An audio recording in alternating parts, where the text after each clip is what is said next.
இல்லையா?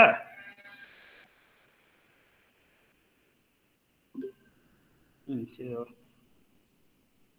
இப்போ இந்த மாதிரி அனலைஸ் பண்ணும்போது என்ன பண்றோம்னா, அந்த ரேஞ்ச் வேல்யூ இருக்கு, அந்த ஒவ்வொரு வேல்யூக்கும் தகுந்த மாதிரி பர்டிகுலர் ஃப்ரீக்வன்சி தகுந்த மாதிரி அந்த வேல்யூஸ் பெற்ற என்ன கிடைக்குன்னு அதுலேருந்து அனலைஸ் பண்ணுறோம். அது நேராக இந்த பீக் கிடைச்சிச்சுன்னா அந்த காம்பவுண்ட் இருக்குன்னு பார்த்தோம். இதில் தான் அந்த டேபிளில் நேற்று சொன்னேன், எந்தெந்த வேல்யூ இருந்தால் என்ன காம்பவுண்ட் ஃபார்ம் ஆகிருக்கும். இதை வச்சு தான் நான் டோட்டலாக அனலைஸ் பண்ணி அப்போ என்ன மாலிக்யூல் ஃபார்ம் ஆகிருக்கு, எப்படி பாண்ட் ஃபார்ம் ஆகிருக்கு, அதனோட ஸ்ட்ரக்சர் எப்படி இருக்குது அப்படின்னு நாம் அதை யூஸ் பண்ணுறோம். எதுக்கு இந்த ஸ்ட்ரக்சர்லாம் நாம் கண்டுபிடிக்கணும்னு கூட நீங்கள் கேட்கலாம். ஸ்ட்ரக்சர் வந்து இம்பார்ட்டன்ட். அந்த பார்ட்டிகள் இப்போ என்ன ஸ்ட்ரக்சரில் இருக்குன்னு தெரிஞ்சாதான் அதை வச்சு நாம் எப்படி யூஸ் பண்ணுறதுங்கிறத நாம் ஃபைண்ட் அவுட் பண்ண முடியும். ஏன்னா அந்த ஸ்ட்ரக்சர் எப்படி இருக்குன்னு தெரிஞ்சாதான் அதை வந்து நம்ம அந்த மெட்டீரியல் எங்கே யூஸ் பண்ணுறோம், எதுக்கு யூஸ் ஆகுதுங்கிறத கண்டுபிடிக்க முடியும். இப்போ நானா பார்ட்டிகளை இப்போ பொறுத்த வரைக்கும் எடுக்கும்போது என்னென்னா, அதனுடைய லார்ஜ் சர்ஃபேஸ் ஏரியான்னு சொல்கிறோம். அதாவது ஒரு பொருள் என்னென்னா, ஒரு கல் எடுத்துக்கிறீங்கன்னு வச்சு, ஒரு கிரிக்கெட் பாலை உதாரணத்துக்கு வச்சுக்கிறீங்க. ஒரு கிரிக்கெட் பாலை எடுத்து ஒரு இது மேலே வச்சுன்னா என்ன இருக்கும், அந்த பாலோட சைஸுக்கு சர்ஃபேஸ் ஏரியா இருக்கும். அதே கிரிக்கெட் பாலை ஒரு துண்டு வெட்டுறீங்க, ஒரு 1000 பார்ட்ஸாக பீஸாக கட் பண்ணுறீங்கன்னு வச்சுக்க. அப்போ 1000 பீஸாக கட் பண்ணி அந்த 1000 பீஸையும் டேபிள் மேலே வச்சிங்கன்னா அதோட ஏரியா எவ்வளோ இடத்த செய்யும். ஒரே கிரிக்கெட் பாலாக அப்படியே இருக்கும்போது அது வந்து அந்த பாலோட சைஸுக்கான இடத்த தான் அடிச்சுக்கிட்டு இருக்கும். அதே 100 பீஸாக கட் பண்ணி டேபிள் மேலே வச்சிங்கன்னா அது வந்து ஒரு அரை டேபிளுக்கு மேலே அந்த இடத்த ஏரியாவை கவர் பண்ணிக்கும். இதுவே ஒரு 1000 பீஸாக கட் பண்ணுறீங்கன்னா அப்போ அந்த டேபிள் ஃபுல்லாகவே அந்த டேபிள் ஃபுல்லாக அடிச்சிக்கும். அதான் நானா பார்ட்டியில் என்ன சொல்கிறோம்னா லார்ஜ் சர்ஃபேஸ் ஏரியான்னு சொல்கிறோம். அப்படி லார்ஜ் சர்ஃபேஸ் ஏரியா இருக்கும்போது அதுக்குள்ளே அந்த பெனிட்ரேட் ஆகிறதுலாம் என்ன பண்ணால் நிறையா அவாய்ட் பண்ணும். இந்த இதெல்லாம் என்ன பண்ணுறாங்கன்னா, இப்போ நம்ம கொரோனா வைரஸ்லாம் கூட இருக்குது, இதெல்லாம் எஃபெக்ட் பண்ணக்கூடாதுன்னா ஒரு நானா பார்ட்டியில் அது மேலே கோட் பண்ணிட்டாங்கன்னா அது மேலே ஈஸியாக அது பெனிட்ரேட் ஆகி அந்த சைடு போக முடியாது. அப்போ நானோ கோட்டிங் மெட்டீரியலை யூஸ் பண்ணால் அந்த மாதிரி வைரஸ் எல்லாம் நம்ம அவாய்ட் பண்ணலாம். அப்போ அதுக்கு அதெல்லாம் கண்டுபிடிக்கணும், நமக்கு ஸ்ட்ரக்சர் தெரிஞ்சாகணும். அந்த ஸ்ட்ரக்சரை அனலைஸ் பண்ணுறது ஒரு ரொம்ப இம்பார்ட்டன்ட். அப்போ அதுலேருந்து நம்ம என்ன கால்குலேட் பண்ணோம், குரூப்பிங் கால்குலேட் பண்ணுறோம். சி டபுள் பாண்ட் சி அல்லது சி டபுள் பாண்ட் ஓ, அதே மாதிரி C single bond C. Carbon இதோட பாண்ட் ஆயிருக்கு, அதாவது ஆர்கானிக் மெட்டீரியல். மேக்ஸிமம் நம்ம யூஸ் பண்ணுறையே அந்த கார்பனுக்கு எவ்வளோ இம்பார்ட்டன்ட் கொடுத்து அதை படிக்கணும்னா, நீங்கள் கெமிஸ்ட்ரியில் கூட ஸ்கூலில் படிச்சிருப்பீங்க. இன்ஆர்கானிக் கெமிஸ்ட்ரி, ஆர்கானிக் கெமிஸ்ட்ரின்னு 2 பிரான்ச் படிச்சிருப்பீங்க.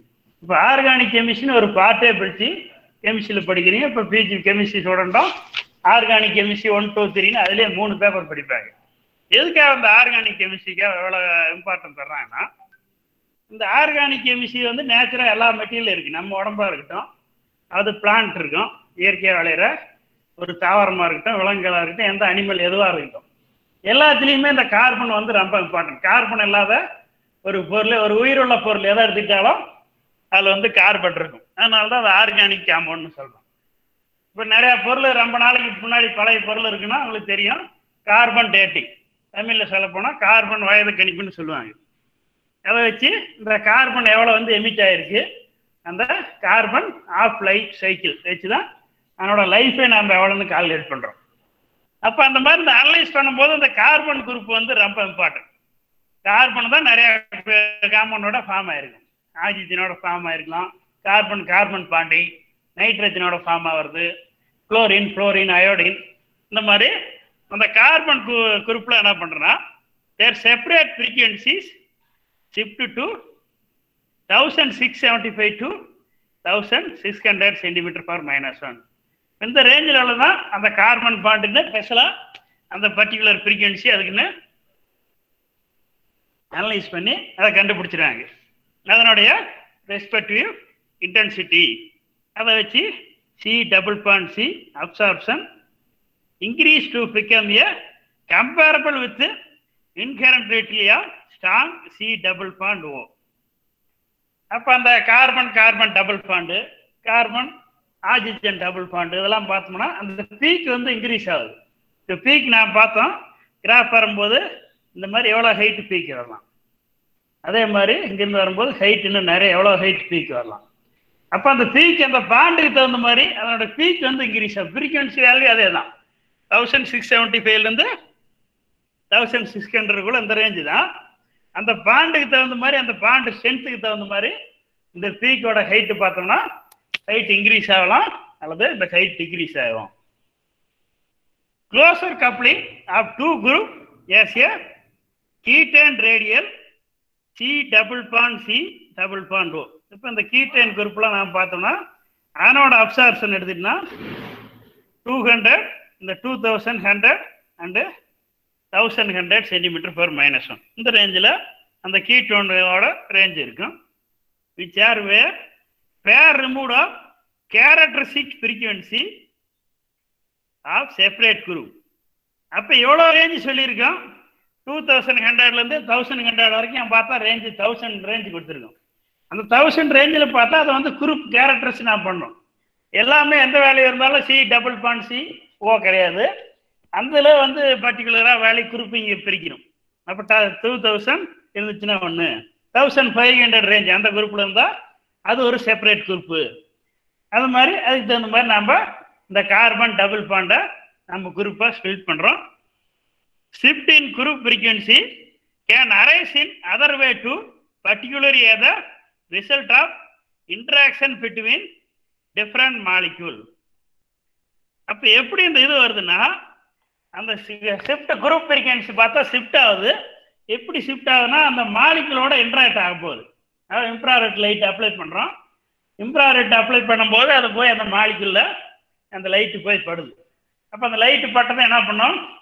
அந்த மாலிக்யூலில் உள்ள அந்த ஆட்டத்தில் உள்ள எலக்ட்ரான் அந்த எனர்ஜி அப்சர்வ் பண்ணிட்டோம். அப்போ எனர்ஜி அப்சர்வ் பண்ணிட்டு என்ன ஆகும்? வைப்ரேட் ஆகுது. இன்ஃப்ராரெட் அப்ளை பண்ணும்போது வைப்ரேஷன், மைக்ரோவேவ் அப்ளை பண்ணும்போது ரொட்டேட் ஆகுது. அப்போ அந்த எனர்ஜி அப்சர்வ் பண்ணிட்டு லைட்டாக ஆசிலேட் ஆகுது, ஆடுதுன்னு வச்சுங்க. லைட்டாக கொஞ்சம் ஷேக் ஆகுது. இப்போ திடீர்னு ஒரு ஆள் உட்காந்துருக்கோம், இப்போ எலக்ட்ரிக் ஷாக் அடிக்குன்னு வச்சுக்க. டிவிலாம் படம் பார்த்துருப்பீங்க. திடீர்னு எலக்ட்ரிக் ஷாக் அடிச்சு அப்படி ஒரு ஆடுவாங்க. அப்போ அந்த மாதிரி இந்த எனர்ஜி இன்ஃப்ராரெட் லைட் அடிச்சதுக்கப்புறம் அந்த மாலிக்குள்ள அந்த எனர்ஜி அப்சர்வ் பண்ணது ஒரு வைப்ரேஷன், ஒரு ஷேக் ஆகுது. அப்போ அந்த ஷேக் ஆகுது, அது வந்து அந்த மாலிக்குள் கூட இன்ட்ராக்ட் ஆகும்போது அந்த எனர்ஜி எமிட் ஆகுது. அதுக்கு தகுந்த மாதிரி தான் அந்த குரூப் ஃப்ரீக்வன்சி நமக்கு அந்த டிஃப்ரெண்ட் பீக்கில் நமக்கு அந்த வேல்யூ இங்கே கிடைக்குது. தி ஓஹெச் ஸ்விட்சிங் ஃப்ரீக்வன்சி. அப்போ அதே மாதிரி oxygen hydrogen OH bond maximum பார்த்தா அந்த ஆர்கானிக் மெட்டீரியலில் பார்த்தா கார்பனோட இந்த ஆக்சிஜன் ஹைட்ரஜன் மீத்தேன் ஈத்தேன் ஃப்ளூட்டேன் இதெல்லாம் நிறையா படிச்சிருக்கீங்க. CH3 CH4 C2H6 இந்த மாதிரி C3H8 இந்த மாதிரிலாம் நிறையா படிச்சிருப்பீங்க. பார்த்தா இந்த கார்பனும் ஆக்சிஜனும் சேர்ந்து தான் மோஸ்ட் ஆஃப் மெட்டீரியல் இருக்குது. இப்போ நம்ம யூஸ் பண்ணுற சுகரை கூட யூஸ் பண்ணுறோம். அது குளுக்கோஸ், ஃப்ரக்டோஸ், லாக்டோஸு இந்த மாதிரி ஸ்வீட்ஸ்லாம் நம்ம யூஸ் பண்ணுறோம். அதில் என்ன இருக்குது? அந்த கார்பனும் ஆக்சிஜனும் சேர்ந்து பாண்டிங் தான். அதான் வந்து குளுக்கோஸாக இருக்குது. நம்ம யூஸ் பண்ணுற சுகர், சர்க்கரை. அப்போ இதெல்லாம் என்ன பண்ணுறோன்னா அந்த OH ஸ்விட்சிங்லாம் பார்த்தோம்னா இந்த alcohol is depend on the degrees of beryllium. அப்போ இந்த ஆல்கஹால் குரூப்லாம் இருக்குது. நிறைய ஆல்கஹால் யூஸ் பண்ணுறோம். அசிட்டோன், அது மாதிரி அசிட்டிக் ஆல்கஹால், அது மாதிரி நிறையா ஆல்கஹால் நம்ம யூஸ் பண்ணுறோம். ஆல்கஹால்னால் நம்ம யூஸ் பண்ணுற பெட்ரோல் மாதிரி தான்.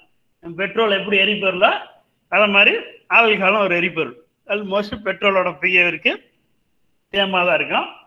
அப்போ அதில் யூஸ் பண்ணும்போது அதில் பார்த்தோன்னா எல்லா ஆல்கஹால்லையும் இந்த ஆக்சிஜனும் ஹைட்ரஜனும் குரூப் வந்து ரொம்ப important.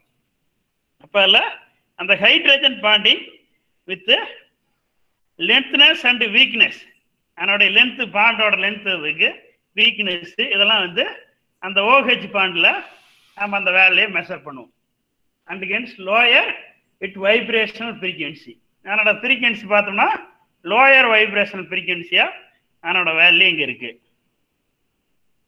If the hydrogen bond is formed between the OH and say the carbonyl group, இப்போ இந்த OH பாண்ட் என்ன சொல்கிறோம்னா கார்போனைல் குரூப்னு இந்த OH ஓட வேல்யூயை நாம் இங்கே மென்ஷன் பண்ணுறோம். Then later frequency also lower the less extent than the OH since hydrogen bonding weakness C double bond O links also. அப்போ இந்த சி டபுள் பாண்ட் ஓ பாண்டோட கம்பேர் பண்ணும்போது இந்த OH ஹைட்ரஜன் பாண்ட் பார்த்தா வீக். ஏன்னா தெரியும் hydrogen atom வந்து ஒரே ஒரு எலக்ட்ரான், ஒரே ஒரு புரோட்டான், ஒரு ஸ்மாலஸ்ட் ஆட்டம். அப்போ இந்த கார்பன் ஆக்சிஜன் இந்த பாண்டை கம்பேர் பண்ணும்போது இந்த ஆக்சிஜன் பாண்டு ஹைட்ரஜன் பாண்டு பார்த்தோம்னா வெரி வெரி ஒரு வீக்கான பாண்ட் அங்கே இருக்கும். However, shift in group frequency position caused by the resonance or intermolecular effect. அப்போ அந்த குரூப் ஃப்ரீக்வன்சி எதை பேஸ் பண்ணியிருக்குன்னா அதனுடைய ரெசனன்ஸ் ஃப்ரீக்வன்சியோ அல்லது இன்டர்மாலிகுலர் எஃபெக்ட். ரெண்டு மாலிகுல் இருக்கு. இப்போ ஆக்சிஜனும் ஹைட்ரஜன் எடுத்துக்கிட்டோம்னா அந்த ரெண்டு மாலிகுலுக்கு இடையில ஒரு பாண்ட் ஃபார்ம் ஆயிருக்கும். ஓ சிங்கிள் பாண்ட் ஹெச்ஆ இருக்கும். அப்போ அந்த இன்டர்மாலிகுலர் பாண்டோட எஃபெக்டை பேஸ் பண்ணி தான் அதனுடைய குரூப் ஃப்ரீக்வன்சியோட வேல்யூ நமக்கு கிடைக்குது.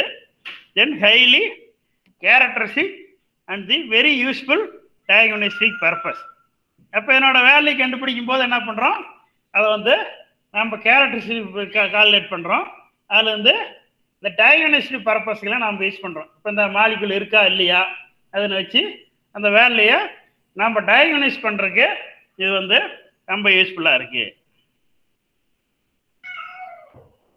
In a similar way, a change of visual shape may cause a shift in the frequency, vibration particularly of the molecule is rather pole. அப்போ அந்த ஃப்ரீக்வன்சி வைப்ரேஷனை பேஸ் பண்ணி நம்ம என்ன பண்ணுறோன்னா அந்த பிசிக்கல் ஸ்டேட் அதனுடைய ஸ்டேட் என்ன கண்டிஷனில் இருக்குது. இப்போ மாலிகுல் ஃபார்ம் ஆகுனா அது வந்து லிக்யூட் ஸ்டேட்டில் இருக்கா, கேஸ் ஸ்டேட்டில் இருக்கா, அல்லது சாலிட் ஸ்டேட்டில் இருக்கா அப்படிங்கிறத என்ன ஸ்டேட்டில் இருக்கிறத அதை கண்டுபிடிக்கிறதுக்கு வந்து இது ரொம்ப யூஸ்ஃபுல்லாக இருக்கு. அப்போ in general more content space lower frequency is V gas greater than V liquid, approximately V solution greater than V solid. அப்போ இதனோட இந்த ஃப்ரீக்வன்சி பீக் நாம் மெஷர் பண்ணுறோம். அந்த பீக் மெஷர் பண்ணும்போது அதனோட வேல்யூ எப்படி இருக்கும், இந்த பீக் வேல்யூ நாம் பார்த்தோம் இந்த ஹைட்டு. அப்போ அதில் பார்த்தோன்னா ஒரு கேஸ் மாலிகுல் எடுத்துக்கிட்டோம்னா அந்த கேஸ் மாலிகுல் தான் ஈஸியாக வைப்ரேட் ஆகும். ஏன்னு ரீசன் நமக்கு தெரியும். ஒரு சாலிடு பொருள் பார்த்தோன்னா ஒரு திடம் கெட்டியாக இருக்குன்னா அதை வந்து நம்ம அசைக்கிறது வந்து கஷ்டம். இது ஒரு கேஸாக இருந்துச்சுன்னா நம்ம பலூன்லாம் உதறன்னு வச்சுக்கி பலூன் லைட்டாக நம்ம ஒரு ஏர் வாய் வழியாக ஒரு ஏர் அப்ளை பண்ணாவே அதை ஈஸியாக நம்ம ஊதி தள்ளிடலாம். இதே வந்து ஒரு கல்லை எடுத்துக்கிட்டு நம்ம வாயில் ஊதி கல்லை வந்து மூவ் பண்ண முடியாது. அது நமக்கு ஜென்ரலாகவே நமக்கு தெரியும். அப்போ அதே மாதிரி தான் இந்த மாலிகுல் அனலைஸ் பண்ணும்போதும் இந்த கேஸை வந்து ஈஸியாக வைப்ரேட் பண்ண முடியுது.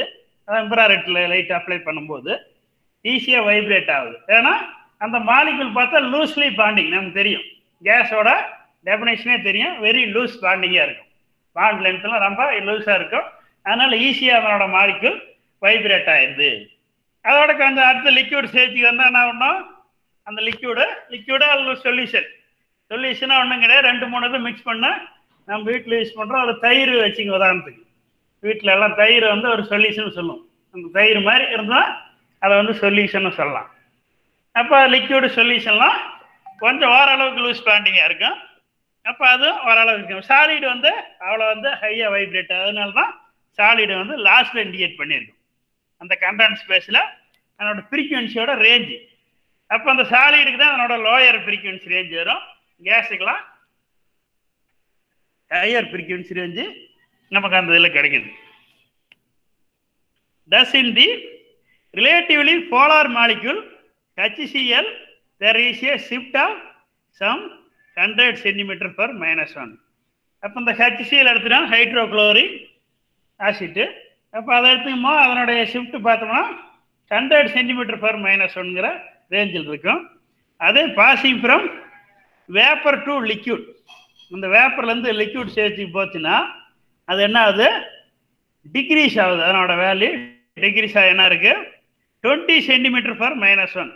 சாரி -1 மேலே வரணும், பவர் -1 அண்ட் தி சொலிடிஃபிகேஷன். அப்போ அந்த ஹைட்ரோக்ளோரிக் கேஸை யூஸ் பண்ணுறோம். அந்த கேஸையே நம்ம வந்து லிக்யூடாக கன்வெர்ட் பண்ணும்போது ஹைட்ரோக்ளோரிக் ஆசிட் வந்து லிக்யூட். அதே ஹைட்ரோக்ளோரிக் கேஸில் இருந்துச்சுன்னா அது வந்து வேப்பர் கேஸ் ஸ்டேஜ். கேஸில் இருக்கும்போது 100 சென்டிமீட்டர் இருந்துச்சுன்னா அதே வந்து லிக்விடாக மாறும்போது 20 சென்டிமீட்டர் அதனுடைய அந்த ஃப்ரீக்வன்சி ரேஞ்சு அந்த அளவுக்கு டிகிரீஸ்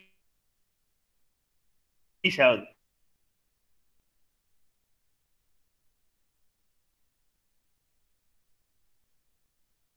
அப்போ அதே என்ன சாலிடாக மாற்றணும்னா இன்னும் ரெடியூஸ் என்ன கண்டிஷனில் இருந்தால் அதனோட ஃப்ரீக்வன்சி ரேஞ்சு என்ன. Carbon di oxide on the other hand so the negligible shift it's A symmetric vibration. அப்போ நான் போலார் கார்பன் டை ஆக்சைடு நமக்கு தெரியும். ஆல்ரெடி கார்பன் டை ஆக்சைடுக்கு நான் பார்த்தோம் OCO, இந்த அந்த கார்பன் டை ஆக்சைடு CO2 பார்த்தோம். அது வந்து ஒரு லீனியர் மாலிக்யூல். அந்த மாலிக்யூலோடைய ஃப்ரீக்வன்சி எப்படி அனலைஸ் பண்ணுறதுங்கிறத நாம் ஆல்ரெடி முன்னாடி பார்த்துருக்கோம். அதனுடைய இது எவ்வளோ வைப்ரேஷன் எனர்ஜி எவ்வளோ இருக்கும், ரொட்டேஷன் எனர்ஜி எவ்வளோ வருதுன்னு முன்னாடி நாம் ஆல்ரெடி பார்த்துருக்கோம். அதை வந்து இன்ஃப்ராரெட் ரேஞ்சில் நாம் பார்க்கும்போது அதனுடைய ஷிஃப்ட் பார்த்தா negligible shift in symmetric vibration. அதனோட சிமெட்ரிக் வைப்ரேஷன் என்ன பண்ணலாம்னா நெக்லிஜிபிள் பண்ணுற அளவுக்கு இருக்கும். ஏன்னா அந்த அளவுக்கு வெரி லோவாக இருக்கும். லோயரிங்கா 60 சென்டிமீட்டர் per -1 in V⁻3. அதாவது ஒரு V கியூப் ஒரு வால்யூம் ரேஞ்சுக்கு எடுத்துட்டோம்னா அதனுடைய ஒரு 60 சென்டிமீட்டர் அளவுக்கு தான் ரொம்ப ரொம்ப லோவாக இருக்கும். அதனால அதனோட ஷிஃப்ட் நெக்லிஜிபிள் பண்ணுற ரேஞ்சுக்கு அதனோட வேல்யூ இருக்கு. இப்போ முன்னாடி நாம் டேபிள் பார்த்தோம். அந்த table show the there are logical trend and group frequencies approximately obeyed omega bar equal to 1/2 pi c into root of k divided by mu. இந்த ரேஞ்சுக்கு தான் அதனுடைய அந்த குரூப் ஃப்ரீக்வன்சி. அதாவது அந்த டேபிளில் பார்த்தோம் முன்னாடி.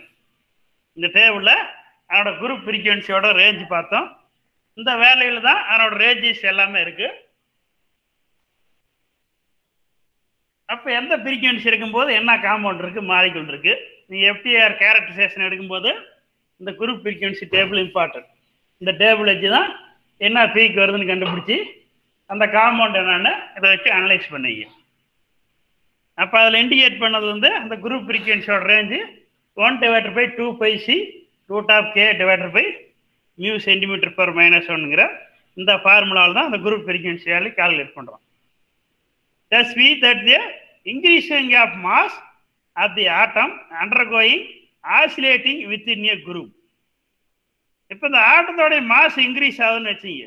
அதில் உள்ள நியூட்ரான் இன்க்ரீஸ் ஆகுது. இல்லை 2 ஆட்டம் ஒன்னோட ஒன்று ஃபார்ம் ஆகும்போது அதனுடைய மாஸ் இன்க்ரீஸ் ஆச்சுன்னா அதனுடைய ஆசிலேஷன் பார்த்தோம்னா அந்த வித்தின் குரூப்புக்குள்ளே தான் இருக்கும். அதாவது இன்க்ரீஸிங் மியூவோட வேல்யூ வந்து இன்க்ரீஸ் ஆகுது. 2 டிக்ரீஸிங் தி frequency.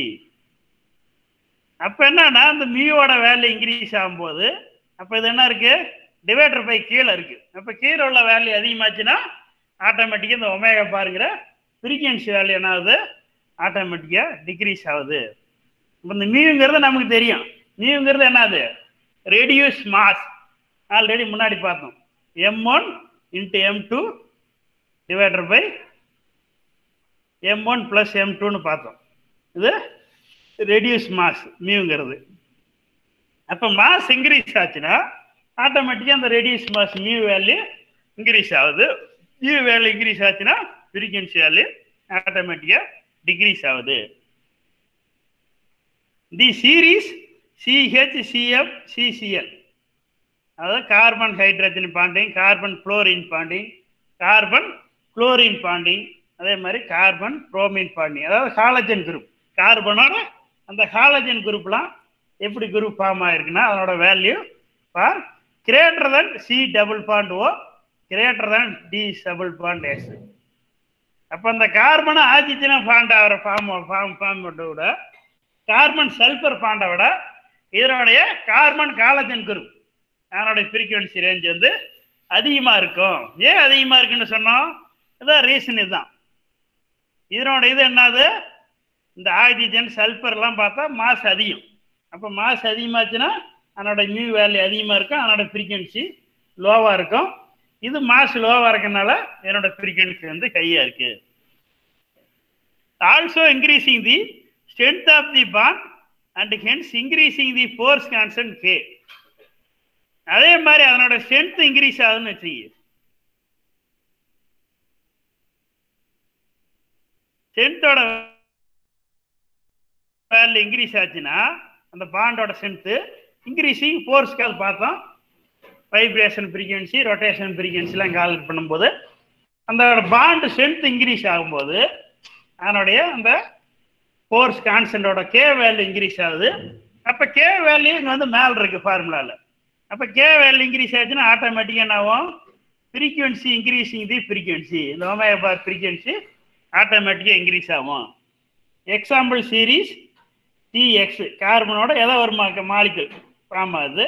C double bond X, C triple bond X. அப்போ இதெல்லாம் பாண்ட் ஸ்ட்ரென்த்து. சிங்கிள் பாண்டுங்கும் போது அந்த பாண்ட் ஸ்ட்ரென்த் லோவாக இருக்கும். டபுள் பாண்டு அதோட பாண்ட் ஸ்ட்ரென்த் அதிகம்.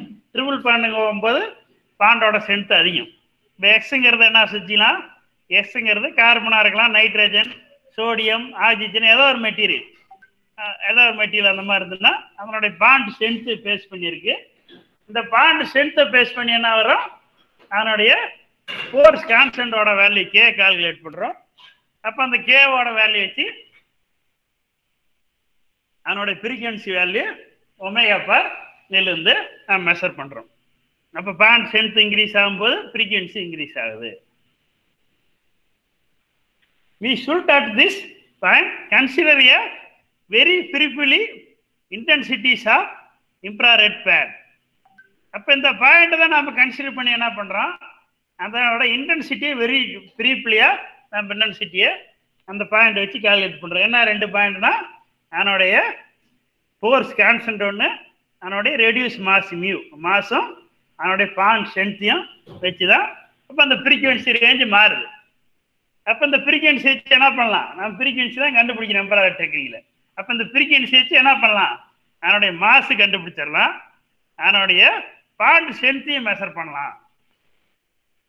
We have seen that infrared spectrum only appear in the vibration product. அப்போ இந்த இன்ஃப்ராரெட் ஸ்பெக்ட்ரம் எங்கே தான் இருக்கும்? ஒன்லி வைப்ரேஷன் ஸ்பெக்ட்ரம் மட்டும்தான் வரும். மைக்ரோவேவ் அப்ளை பண்ணாதான் ரொட்டேஷன் ஸ்பெக்ட்ரம் கிடைக்கும். இன்ஃப்ராரெட் அப்ளை பண்ணால் ஒன்லி வைப்ரேஷன் ஸ்பெக்ட்ரம் மட்டும்தான் அப்பியர் ஆகும். Produce change in permanent electric pole of molecule. அப்போ அந்த மாலிக்யூலோடைய பெர்மனன்ட் எலக்ட்ரிக் போல என்ன ஆகுதுன்னா அது வந்து சேஞ்ச் ஆகுது, வேரி ஆகுது. ஏன்னா வைப்ரேட் ஆகும்போது அந்த டைப்போல வைப்ரேட்டரோட ஆசிலேஷன் வச்சுங்க, ஆசிலேட் ஆடும்போது அதனுடைய பெர்மனன்ட் எலக்ட்ரிக் டைப்போலோட வேல்யூ வேரி ஆகுது. It is reasonable to the suppose then the more polar A bond more intense will be infrared spectrum. அப்போ இந்த இன்ஃப்ராரெட் ஸ்பெக்ட்ரம் அப்ளை பண்ணும்போது அதனுடைய மோர் போலார், அந்த போலார் பாண்டு வந்து அதிகமாக இருந்ததுன்னா அதனோட இன்டென்சிட்டி என்ன இருக்கும்? மோர் இன்டென்சிட்டியாக இருக்கும் அந்த இன்ஃப்ராரெட் ஸ்பெக்ட்ரத்தில், arising from vibration of the bond. அப்போ அந்த பாண்டை வச்சு நம்ம இதில் அனலைஸ் பண்ணலாம். போலார் பாண்டு அதிகமாக இருந்தால் இன்டென்சிட்டி அதிகமாக இருந்தால் லைன் வருது, கோடு வருதுன்னு பார்த்தோம். அந்த கோடினோட இன்டென்சிட்டி எப்படி கிடைக்குது? நல்லா திக்காக கிடைக்குதா? இன்டென்சிட்டினா லைட்டோட பவர் நமக்கு தெரியும். நம்ம ஷார்ட் லைட் அடிக்கிறோம், நல்லா பிரைட்டாக இருக்கா இல்லை டல்லாக இருக்கா தெரியுதா இல்லையான்னு அந்த லைட்டோட இன்டென்சிட்டி பொறுத்து தான் அந்த பிரைட்டாக இருக்கா பிரைட்லெஸ்ஸாக இருக்கா நம்ம கால்குலேட் பண்ணுறோம். அப்போ நமக்கு கிடைக்கக்கூடிய அந்த ஸ்பெக்ட்ரம் நல்லா பிரைட்னஸ் ஸ்பெக்ட்ரமாக கிடைக்குதா அப்படிங்கிறத இதை வச்சு நம்ம அனலைஸ் பண்ணிக்கலாம். This is generally borne out in practice. அப்போ ஜென்ரலாக அந்த போரேனை வச்சு நம்ம அதை ப்ராக்டிஸ் பண்ணுவோம். Plus intensity of C double bond O, C double bond N and C double bond C, இதனோட ஃப்ரீக்வன்சி ரேஞ்சு பார்த்தோம்னா சி டபுள் பாண்ட் ஓ வந்து அதனோட ஃப்ரீக்வன்சி அதிகமாக இருக்கும். எதோட? C double bond N, C double bond சியோட. இப்படியே வர வர அந்த பேண்ட் வர டிக்ரீஸ் இன் ஆர்டரில் லாஸ்ட்டாக பார்த்தோம்னா OH bond NH and CH இதனோட பார்த்தோன்னா அதனோட இன்டென்சிட்டி வேல்யூ இதெல்லாம் ஹை இன்டென்சிட்டியாக இருக்கும். சி டபுள் பாண்ட் ஓனா அதனோட இன்டென்சிட்டி ஹையாக இருக்கும். அப்படியே வர வர இப்போ OH பாண்டு NH பாண்ட்லாம் பார்த்தோம்னா அதனோட இன்டென்சிட்டி வெரி வெரி லோவாக நமக்கு கிடைக்கும். For this reason to the vibration of ionic crystal lattice. அப்போ இந்த மாதிரி இந்த ரீசன் எடுக்கும்போது இப்போ அயானிக் கிறிஸ்டல் லேட்டிஸ் எடுக்கிறோம். அதை வச்சு நம்ம இன்ஃப்ராரெட் அனலைஸ் பண்ணுறோம்னா அதோட வைப்ரேஷன் ரேஞ்செலாம் பார்த்தோம்னா வெரி ஸ்ட்ராங் அப்சர்வேஷனாக இருக்கும். அதாவது வைப்ரேஷன் அதிகமாக நடக்கும் அந்த ionic crystal லேட்டிஸ்லாம். In summary, then experience coupled with a comparison spectra of known compound. அப்போ நம்ம என்ன பண்ணுறோம், நம்மளோட எக்ஸ்பீரியன்ஸில் கம்பேர் பண்ணுறோம் ஸ்பெக்ட்ரா ஆஃப் known compound. நமக்கு ஆல்ரெடி தெரிஞ்ச காம்பவுண்டை வச்சு நாம் ஒரு ஸ்பெக்ட்ரா எடுக்கணும். ஒரு இது எடுக்கணும்னாமே நம்ம எப்பவுமே என்ன பண்ணோம், அனலைஸ் பண்ணும்போது அது ரைட்டாக தப்பான்னு நமக்கு தெரியாது. கம்பேர் பண்ணி தான் என்ன பண்ணுவோம்னா நாம் வந்து மெஷர் பண்ணுவோம். இப்போ முன்னாடிலாம் எடை போடையில் நீங்கள் பார்த்துருப்பீங்க, வீட்டில் ஒரு தராசை வச்சு எடை போடுவாங்க. 1 கிலோ கல் இருக்கும், அதை வந்து ஒரு சைடில் வச்சுருவாங்க, இன்னொரு சைடு நாம் பொருளை வச்சு எடை போடுவாங்க. அப்போ எப்படி 1 கிலோ எவ்வளோங்கிறது நமக்கு தெரியாது. ஆல்ரெடி ஒரு ரெஃபரன்ஸ், அந்த 1 கிலோ கல்லுங்கிறது 1 கிலோ வெயிட்டோடைய ரெஃபரன்ஸ் பொருள் இருக்குது. அப்போ அதுக்கு ஈக்குவலாக இருந்தால் இது ஒரு கிலோ பொருள் இருக்குன்னு அதை இதையும் கம்பேர் பண்ணி தான் நம்ம வெயிட் மெஷர் பண்ணிட்டு இருந்தோம். இப்போ தான் எலக்ட்ரிக் தராசில் வந்துருச்சு. முன்னாடி அப்படி தான் நம்ம வெயிட்டே மெஷர் பண்ணோம். அதே மாதிரி இந்த இன்ஃப்ராரெட் டெக்னிக் அனலைஸ் பண்ணுறதுக்கு என்ன பண்ணால், அப்போ அந்த குரூப் ஃப்ரீக்வன்சி நம்ம கண்டுபிடிக்கணும். எந்த ஃப்ரீக்வன்சி வந்தால் என்ன காம்பவுண்ட் இருக்குது அது நமக்கு தெரியாது. அதை வந்து இந்த மாதிரி நம்ம ஆல்ரெடி க்ரௌண்ட் நமக்கு தெரிஞ்ச காம்பவுண்டை வச்சு அதுக்கு ஸ்பெக்ட்ரா எடுத்து அதனோட ஃப்ரீக்வன்சியில் அனலைஸ் பண்ணி அதனோட வேல்யூ கால்குலேட் பண்ணிட்டோம்னா அப்போ அதுக்கு தெரியாத ஒரு காம்பவுண்டை வச்சு அனலைஸ் பண்ணும்போது அப்போ அதே ஃப்ரீக்வன்சி ரேஞ்ச் வந்துச்சுன்னா அப்போ இந்த ஏற்கனவே நமக்கு தெரிஞ்சதில் இந்த மாலிக்யூல் இருந்துச்சு, அப்போ இதுலேயே அதே மாலிக்யூல் தான் இருக்குங்கிறத அதை வச்சு நம்ம கால்குலேட் பண்ணிக்கலாம். enable one to deduce a considerable amount of structural information. அப்போ இதை வச்சு தான் என்ன பண்ணுறோம், ஆல்ரெடி ஒரு அன்னோன் காம்பவுண்டை வச்சு அதனோட ஸ்ட்ரக்சரை ஐடென்டிஃபை பண்ணிட்டோம்னா அப்போ க்ரோன் காம்பவுண்ட் தெரிஞ்ச காம்பவுண்டை வச்சு அனலைஸ் பண்ணுவோம். அதை வச்சு அன்னோன் காம்பவுண்டுக்கு நம்ம ஸ்ட்ரக்சரோட இன்ஃபர்மேஷன் இந்த இன்ஃப்ராரெட் ஸ்பெக்ட்ரத்தை வச்சு அதை வந்து நம்ம கால்குலேட் பண்ணி கண்டுபிடிக்கலாம். It should perhaps be mentioned that the complete interpretation of the spectrum of complex molecule can be very difficult to impossible task. அப்போ என்னன்னா ஒரு காம்ப்ளெக்ஸ் இன்டர்பிரேஷன் ஸ்பெக்ட்ரம் நம்ம எடுக்கணும்னு வச்சுக்க, ஒரு நிறைய மாலிக்யூல் ஒன்றா மிக்ஸ் ஆகிருக்குன்னு வச்சுக்க. இந்த அரிசியில் கூட இப்போ கல்லெல்லாம் மிக்ஸ் ஆகிருக்குன்னா, கல் மட்டும் மிக்ஸ் ஆகிருக்குன்னா அதை ஈஸியாக பிரிச்சிடலாம். அதில் நிறைய மண் கல் நிறையா இருந்தாது இரும்பு தூள் இந்த மாதிரி நிறையா மிக்ஸ் ஆகிருந்ததுன்னா அது வந்து நம்ம பிரிக்கிறது ரொம்ப கஷ்டம். அதே மாதிரி தான் காம்ப்ளெக்ஸ் இன்டர்பிரேஷன்.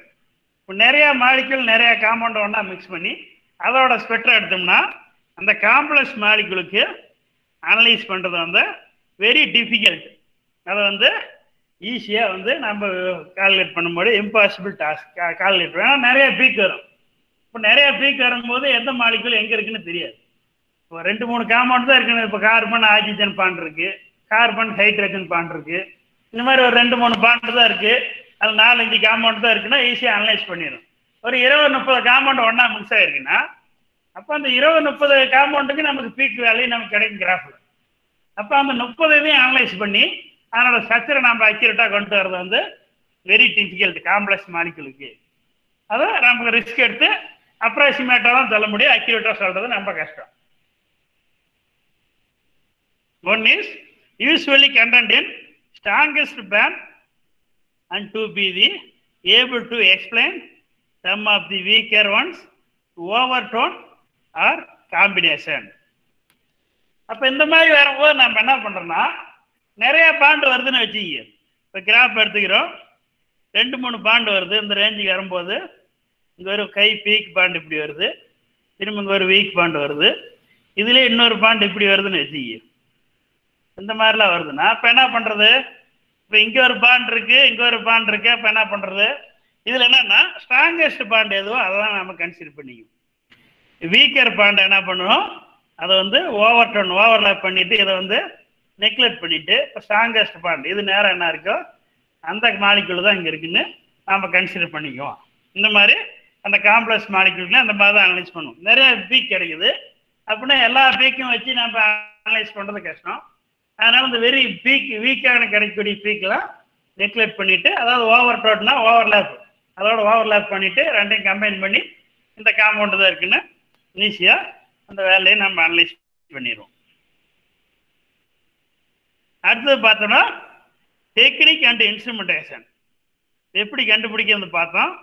அப்போ இன்ஃப்ராரெட் டெக்னிக் என்னது, அது எப்படி நாம் யூஸ் பண்ண போகிறோம். இன்ஃப்ராரெட் ஸ்பெக்ட்ரோமீட்டர், அதாவது ஐஆர் ஸ்பெக்ட்ரம் நாம் சொல்லுவோம். ஷார்ட்டில் சொன்னோம்னா இன்ஃப்ராரெட் ஸ்பெக்ட்ரோமீட்டர், ஐஆர் ஸ்பெக்ட்ரம். அது என்னன்னா ஃபூரியர் டிரான்ஸ்ஃபார்ம் டெக்னிக்கோட யூஸ் பண்ணி நாம் யூஸ் பண்ணுறோம். அதான் எஃப்டிஐஆர்னு சொல்லுவோம். ரிசர்ச் பண்ணுற யாரை கேட்டீங்கனாலும் எஃப்டிஐங்கிற பேர் தெரியாத யார் இருக்க மாட்டாங்க. ஃபூரியர் டிரான்ஸ்ஃபார்ம் இன்ஃப்ராரெட் ஸ்பெக்ட்ரோஸ்கோபி, இதுதான் அது ரிசர்ச் பண்ணுறீங்க எடுக்கக்கூடிய ஃபர்ஸ்ட் ஸ்பெக்ட்ரமே அனலைஸே அதுதான். நம்ம லேபில் கூட இருக்கு, அதை வந்து காலேஜ் வரும்போது கூட பார்க்கணும், ஒரு நாளைக்கு பார்க்கலாம். We first team briefly with each compound of the spectrometer is usually assembled for infrared work. அப்போ இந்த இன்ஃப்ராரெட் ஒர்க் என்ன பண்ணுறோம்னா ஒவ்வொரு காம்பவுண்டும் நமக்கு முக்கியம். ஒவ்வொரு காம்பவுண்டும் எப்படி ஒர்க் ஆகுதுங்கிறத நம்ம இதில் வந்து அந்த அனலைஸ் பண்ணுவோம். இதில் ஃபர்ஸ்ட் எடுத்தோம்னா சோர்ஸுங்கிறது வந்து லைட் சோர்ஸு, ஏன்னா அதுதான் ரொம்ப முக்கியம். The source is always come from filament which maintain red or white heat by electric current. அப்போ என்னன்னா ஃபிலமெண்ட்டுங்கிறது நம்ம வீட்டில் யூஸ் பண்ணுற லைட் பல்ப் மாதிரி தான். இன்ஃப்ராரெட் பல்ப் யூஸ் பண்ணுவோம். அப்போ அந்த பல்புக்கு என்ன பண்ணுவோம், நம்ம எலக்ட்ரிக் கரண்ட் பவர் அப்ளை பண்ணால் அந்த பல்ப் வந்து ஆன் ஆகும். அந்த பல்ப் ஆன் ஆகும்போது அதுலேருந்து இன்ஃப்ராரெட் லைட்டு நமக்கு எமிட் ஆகுது. அப்போ அதுதான் இங்கே சோர்ஸாக யூஸ் பண்ணுறோம். ஒரு ஃபிலமெண்ட்டு அதுக்குள்ளே சம் கேஸஸ் இருக்கும். எல்லா ஃபிலமெண்ட்லையும் இன்ஃப்ராரெட் லைட் வராது. அதுக்கு தேவையான அந்த கேஸை அந்த பல்புகளை ஃபில் பண்ணால் தான் இன்ஃப்ராரெட் லைட்டு வரும். நம்ம வீட்டில் வர லைட்டு விசிபிள் லைட்டு, இதுக்கு வந்து அதனுடைய இது உள்ள ஃபில் பண்ணியிருக்கேன். அந்த கேஸ் வந்து வேற, இன்ஃப்ராரெட்டுக்கு அதை வேற ஃபில் பண்ணால் அந்த லைட் வருது. அப்போ அதில் பார்த்தோம்னா 2 common source are nearest filament consisting of the spindle of rare earth oxide about 1 inch long to 0.1 inch. அப்போ இந்த இன்ஃப்ராரெட் ஃபிலமெண்ட்டை பார்த்தோம்னா ஒரு லைட்டு கிடையாது, 2 சோர்ஸ் இருக்கும். 2 சோர்ஸ்லேருந்து 2 லைட் வேவ் வரும். ரெண்டுமே பார்த்தா பக்கத்தில் இருக்கும் nearest filament.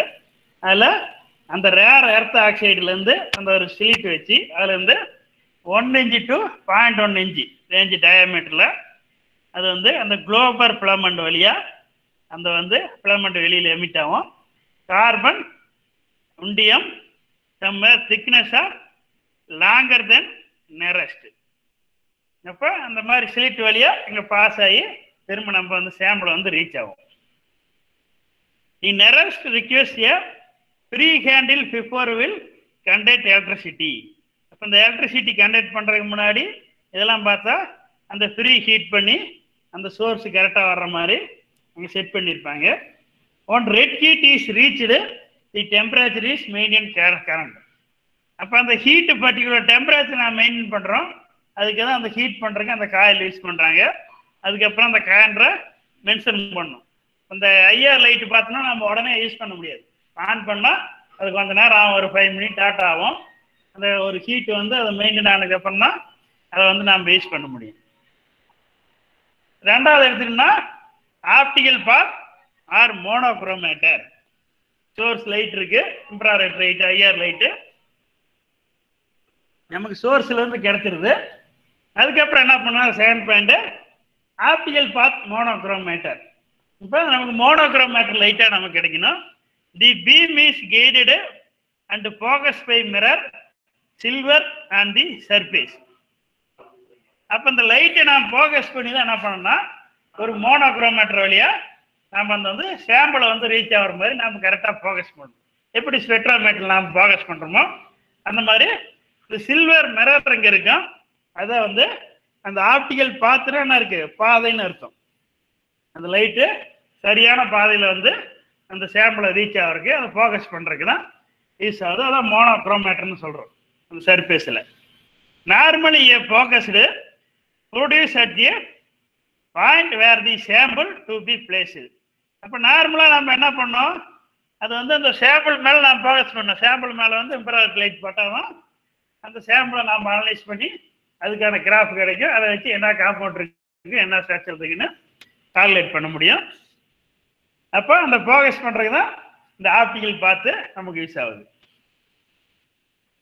Ordinary lens and mirror are not suitable glass to observe strongly over most of frequency use. இப்போ இதில் என்ன, ஆர்டினரி லென்ஸு நம்ம யூஸ் பண்ண முடியாது. ஆர்டினரி லென்ஸோ மிரரோ யூஸ் பண்ணால் அது என்ன பண்ணுது, அப்சர்வ் பண்ணிக்குது. இந்த ஐஆர் லைட்டை அந்த நார்மல் மிரரே அப்சர்வ் பண்ணிக்கும். இந்த லைட்டை அந்த மிரர் அப்சர்வ் பண்ணிட்டு அப்புறம் நமக்கு என்ன பண்ணாது, அந்த லைட்டு போய் 100% இன்டென்சிட்டியை உள்ள ஐஆர் லைட்டு போய் அந்த சாம்பிள் மேலே பட்டாதான் அது நம்ம வந்து வைப்ரேட் ஆகும். அந்த ஃப்ரீக்வன்சி நாம் மெஷர் பண்ண முடியும். இப்போ நார்மலாக நம்ம யூஸ் பண்ணுற மிரரோ கிளாஸை யூஸ் பண்ணும்போது அதுவே இந்த ஐஆர் லைட்டு பூரா அப்சர்வ் பண்ணிக்கும். அப்போ சாம்பிளில் போய் அப்சர்வ் பண்ணாது. அதனால இதுக்குன்னு என்ன பண்ணுறோம், ஸ்பெஷல் மிரர் அந்த லென்ஸ் வச்சு தான் இந்த ஆப்டிகல் பார்த்த நாம் யூஸ் பண்ண முடியும். Any window which are essential example contain sample. அப்போ அந்த சாம்பிளை போய் ரீச் ஆகிற மாதிரி ஒரு விண்டோ நாம் வச்சு ப்ரொடக்ட் தி டிடெக்டர். அதை வந்து எசென்சியல் யூஸ் பண்ணி தான் அந்த சாம்பிள் மேலே நாம் ஃபோக்கஸ் பண்ணோம். Must made be a mineral salt transparent to infrared radiation. அப்போ இது வந்து சாம்பிள் ப்ரிப்ரேஷன். சாம்பிள் ப்ரிப்ரேஷன் என்ன பண்ணால் அந்த சாம்பிள் வந்து இன்ஃப்ராரெட் ரேடியேஷன் வந்து அப்சர்வ் பண்ணுற மாதிரி உள்ள ஒரு சாம்பிளை நாம் டிசைன் பண்ணோம்.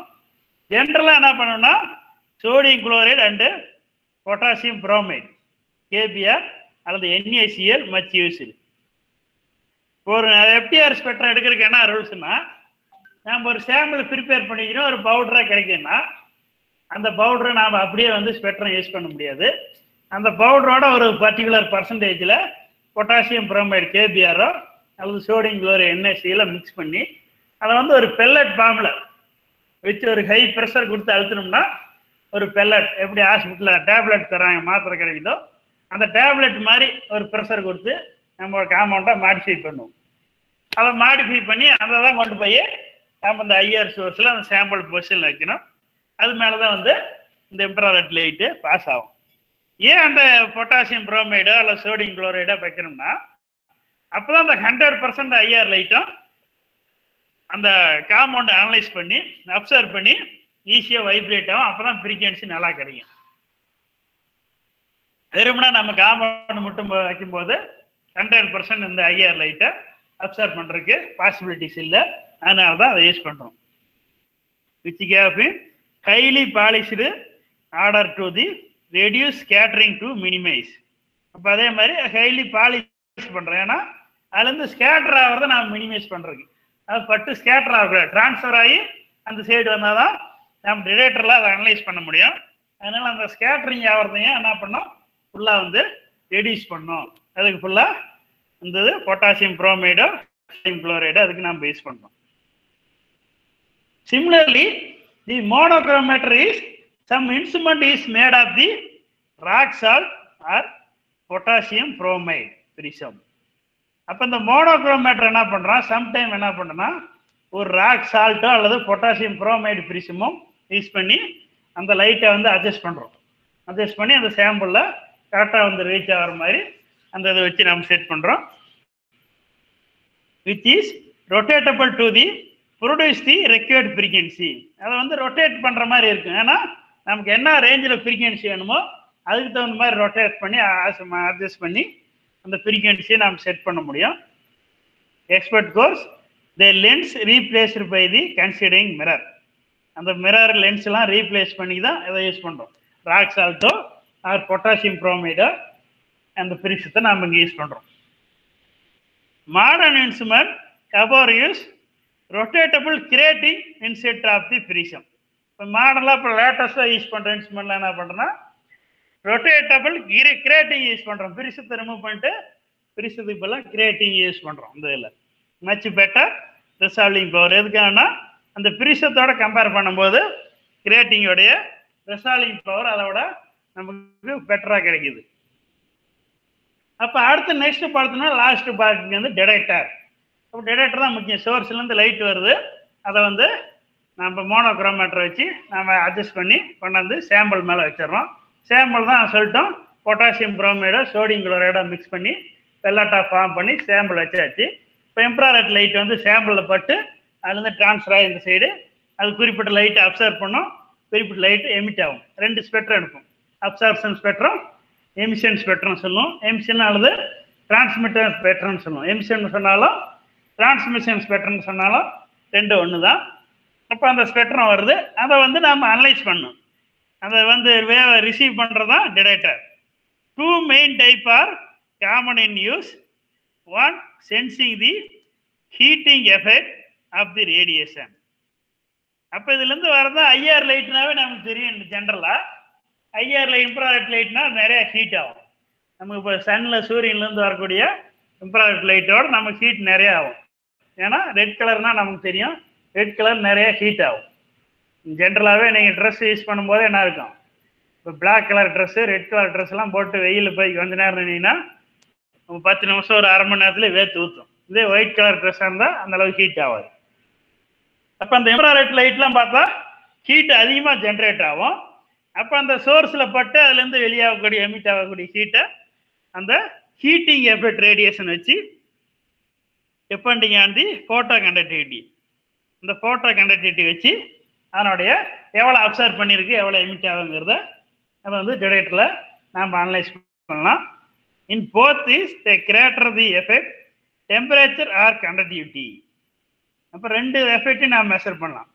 ஐஆர் லைட்னால எவ்வளோ டெம்பரேச்சர் ப்ரொடியூஸ் ஆகிருக்கு, இந்த டெம்பரேச்சரோட எஃபெக்ட் எப்படி இருக்குது, அதே மாதிரி அதனோட கண்டக்டிவிட்டி என்ன ரேஞ்சில் இருக்குது, அதை 2யுமே நம்ம அனலைஸ் பண்ணி அதனோட ஃப்ரீக்வன்சி அந்த கிவன் ஃப்ரீக்வன்சி ரேஞ்சுக்கு என்ன பீக் இருக்குது, greater the transmittance and the less absorption. அப்போ டிரான்ஸ்மிஷன் எப்படி இருக்குது, அப்சார்ப்ஷன் எப்படி இருக்குன்னு இது வந்து அனலைஸ் பண்ணணும். அதாவது டிரான்ஸ்மிஷன் வந்து அதிகமாக இருக்குன்னு வச்சுக்க, 90% டிரான்ஸ்மிஷனாக இருந்துச்சுன்னா இப்போ என்ன அர்த்தம், 10% அப்சர்வ் பண்ணிருச்சு. 100% இன்ஃப்ராரெட் லைட் அப்ளை பண்ணுறோம். அப்ளை பண்ணும்போது நம்ம யூஸ் பண்ணுற சாம்பிள் என்ன பண்ணும், சாம்பிளை பட்டு தான் சைடு டிரான்ஸ்மிட் ஆகி வருது. அப்போ அது 10% அப்சர்வ் பண்ணியிருந்தா என்ன பண்ணும், மீதி 90% டிரான்ஸ்மிட் ஆயிடுது. 50% அப்சர்வ் பண்ணியிருந்தா அப்போ 50% டிரான்ஸ்மிட் ஆயிரும். அப்போ இதுலேருந்து என்னென்னா அந்த 2 கிராஃப் நம்ம எடுத்தோம்னா அப்சார்ப்ஷன் கிராஃப் ஒன்று, டிரான்ஸ்மிட்டன்ஸ் கிராஃப் ஒன்று, 2 கிராஃப் எடுத்தால் ஒன்னோட ஒன்று ஆப்போசிட்டில் இருக்கும். அதாவது இப்போ டிரான்ஸ்மிஷன் கிராஃப் பார்த்தோம்னா அதனுடைய பீக் எவ்வளோ ஹைட்டில் இருக்குன்னு வச்சுக்க. அப்போ அப்சார்ப்ஷன் கிராஃப் பார்த்தோம்னா ரிவர்ஸில் இப்படி இருக்கும். ஏன்னா அதுக்கு ஆப்போசிட் எவ்வளோ % அப்சர்வ் ஆகிட்டுனா அப்போ எமிட் ஆகிறது அதோட பாதி இதாக இருக்கும். 2 கிராஃபும் அப்படி தலைகீழ இருக்கிற மாதிரி அந்த கிராஃப் இருக்கும். அப்சார்ப்ஷன் கிராஃபும் டிரான்ஸ்மிஷன் கிராஃப். டிரான்ஸ்மிஷன் என்ன அர்த்தம், எமிஷன் கிராஃப் தான் டிரான்ஸ்மிஷன் கிராஃப்னு சொல்லுவோம். 2ம் ஒருனோட வேலைக்கு ஒன்று இது ஆப்போசிட்டில் இருக்கும். அதனுடைய சாம்பிளோடைய ஃப்ரீக்வன்சி நம்ம வந்து அனலைஸ் பண்ணலாம். ஏதோ நான் எப்படி அனலைஸ் பண்ணுறேன்னா இந்த பர்டிகுலர் ஃப்ரீக்வன்சி மட்டும் அதை அப்சர்வ் பண்ணுதுன்னா அப்போ அந்த வந்து அங்கே இந்த மாலிகுல் இருக்குது, அந்த மாலிகுல் இருந்தாலும் அதை அந்த பர்டிகுலர் ஃப்ரீக்வன்சி அப்சர்வ் பண்ணும். ஏற்கனவே முன்னாடி கிளாஸ்லேயே நான் உதாரணம் சொன்னேன். இப்போ நம்ம சாப்பிட்றோன்னு வச்சு ஒவ்வொருத்தருக்கும் ஒவ்வொரு மெனு பிடிக்குது சொல்லியிருந்தேன்.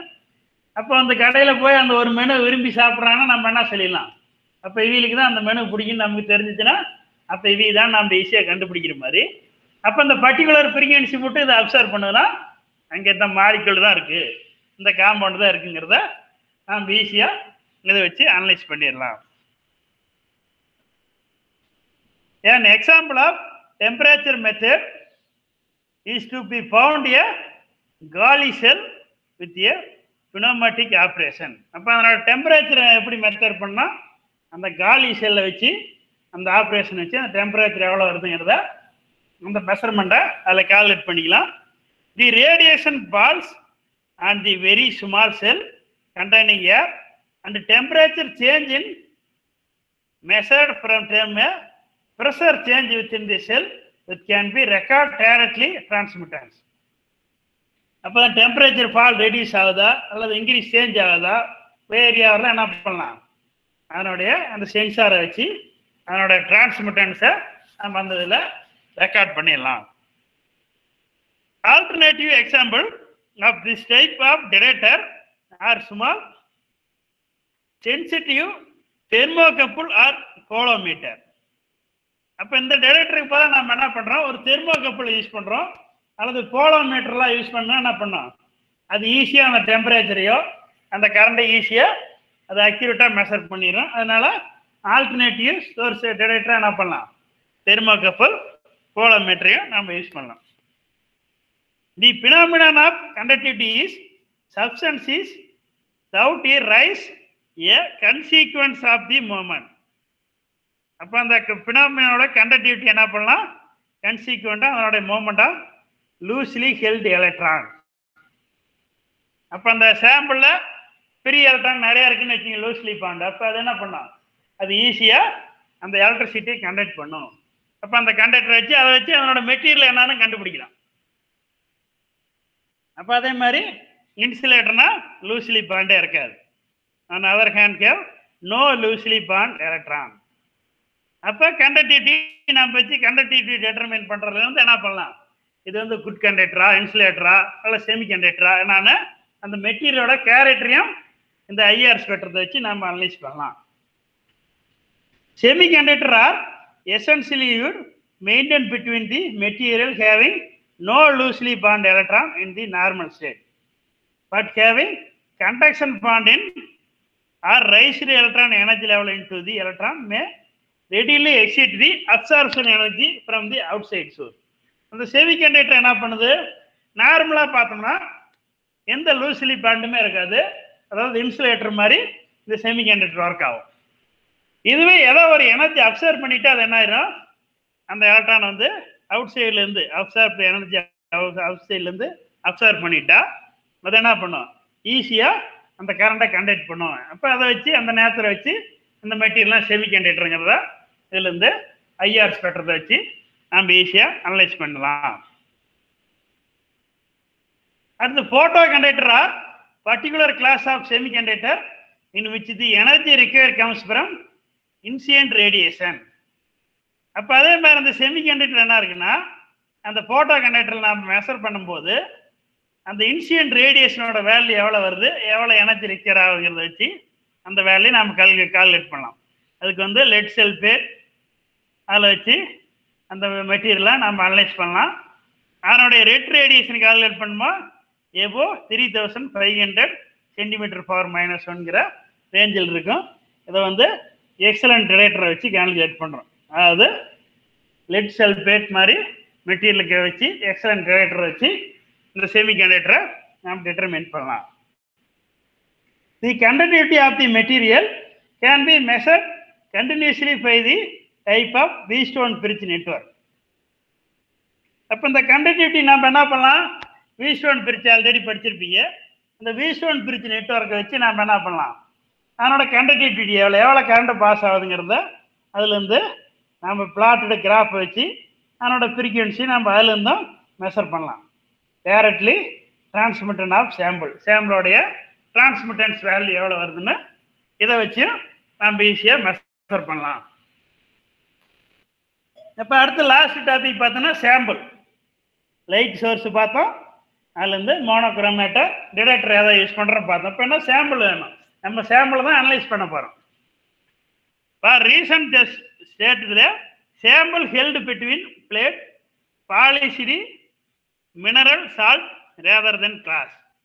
இப்போ இந்த சாம்பிளை என்ன பண்ணுறோம், ஒரு பாலிசிடு மினரல் சால்ட்டாக பாலிஷ் பண்ணி அந்த கிளாஸ் மாதிரி ஒரு பழப்பழம்னு வச்சு தான் நாம் இதை யூஸ் பண்ணுறோம். Pure liquid are studied thickness about 0.1 mm solution are usually 0.1 to 10 mm thickness. அப்போ ஒரு லிக்யூடை நாம் டிட்டர்மைன் பண்ணும்போது என்ன பண்ணுறோன்னா 0.1 mm ரேஞ்சிலேருந்து 10 mm ரேஞ்சுக்குள்ள தான் அந்த டைலூஷன் அதை வந்து கலக்கிறோம். நாம் வந்து அதனுடைய திக்னஸ் சொல்லுவோம். இப்போ தயிர் மோர் ஆக்குறோன்னு வச்சுக்க, 1 லிட்டர் தண்ணி ஊற்றி மோரா பண்ணலாம், 3 லிட்டர் தண்ணி வச்சு மோரா பண்ணலாம். மோர் தெரியும் தண்ணி மாதிரி இருக்குது, மோர் கெட்டியாக இருக்குன்னு நம்ம சொல்கிறோம். அதான் என்ன சொல்கிறோன்னா அந்த டைலூஷன் சொல்லுவோம். அப்போ அந்த சொல்யூஷனோட டைலூஷன் ரேஞ்சு பார்த்தோம்னா 0.1 mm to 10 mm ரேஞ்சுக்குள்ளே தான் அது இருக்கணும். அந்த ரேஞ்சில் உள்ள டைலூஷன் தான் நம்ம இந்த இதில் இங்கே யூஸ் பண்ண முடியும்.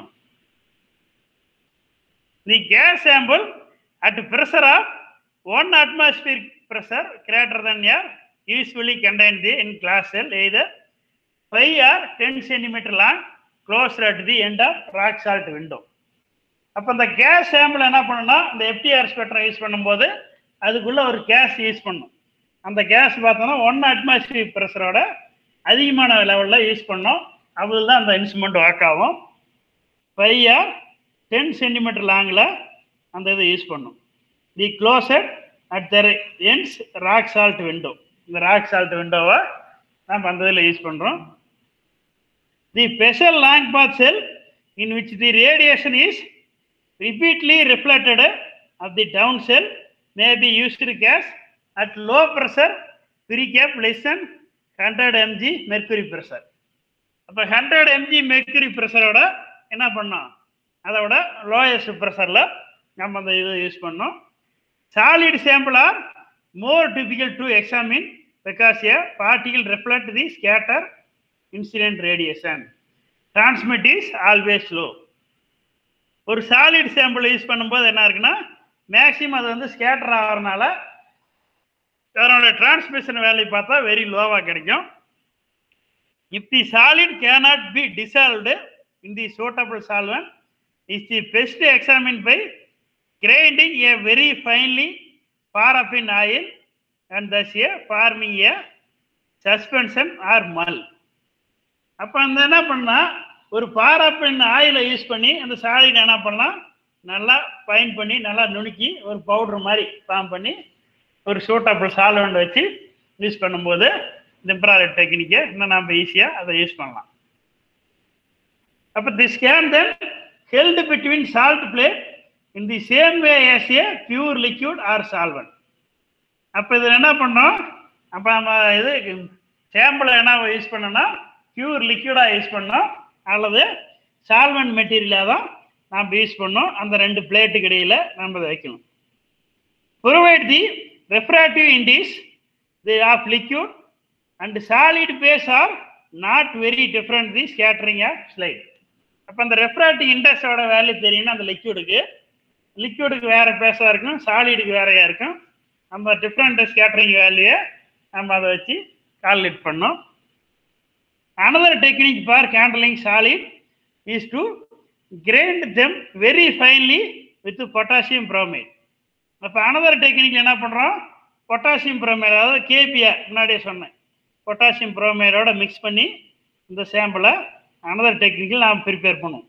நம்ம ஜென்ரலாக சாலிட் சாம்பிளை கொண்டு போய் கொடுத்தோம்னா பொட்டாசியம் புரோமைடோட மிக்ஸ் பண்ணி இந்த டெக்னிக் தான் யூஸ் பண்ணாங்க. Under very high pressure this material will flow slightly and a mixer can be usually pressure into transparent disc. அதாவது ஒரு ப்ரெஷர் வச்சு அழுத்தி அதை வந்து டேப்லெட் மாதிரி ஃபார்ம் பண்ணணும். நம்மளோட சாம்பிளை டேப்லெட் மாதிரி ஹை ப்ரெஷரை யூஸ் பண்ணி மாடிஃபை பண்ணி தான் என்ன பண்ணுறோம், இதை வந்து இந்த மாதிரி மாடிஃபை பண்ணி யூஸ் பண்ணுறோம். This may then the place directly in the infrared film in the suitable holder. அப்போ இதில் என்ன பண்ணுறோம், ஒரு சூட்டபிள் ஹோல்டரை வச்சு அதில் டைரெக்டாக நம்ம இன்ஃப்ராரெட் ஃபில்மை அப்ளை பண்ணிக்கலாம். Although superficially attractive method not generally recommended because difficulty in obtain really reproducible result. அப்போன்னா அந்த சஃபிஷியன்ட்லி அட்ராக்டிவ் அந்த மெத்தட் பார்த்தோம்னா மற்ற மெத்தட் வந்து இதுக்கு எதுக்குமே நம்ம ரெக்கமெண்ட் பண்ணல. ஏன்னா ரீப்ரொடியூஸ் பண்ண திரும்ப மறுபடியும் ஸ்வெட்டர் எடுத்தாலும் நம்ம அதே ரிசல்ட் வரணும். அப்போ அதனால் இந்த ரெண்டு மெத்தட் தான் நம்ம வந்து சூட்டபிள் மெத்தடாக இந்த இதில் நம்ம அந்த வேல்யூ யூஸ் பண்ணுறோம். அப்போ இதுதான் டோட்டலாக இன்ஃப்ராரெட் ஸ்பெக்ட்ரோஸ்கோப்பியில் எப்படி அனலைஸ் பண்ணுறோம், அதனுடைய இன்ஸ்ட்ருமெண்டேஷன் எப்படி ஒர்க் ஆகுங்கிறது இதுதான் total method. Okay, thank you all. Doubt ஏதாவது இருக்கா?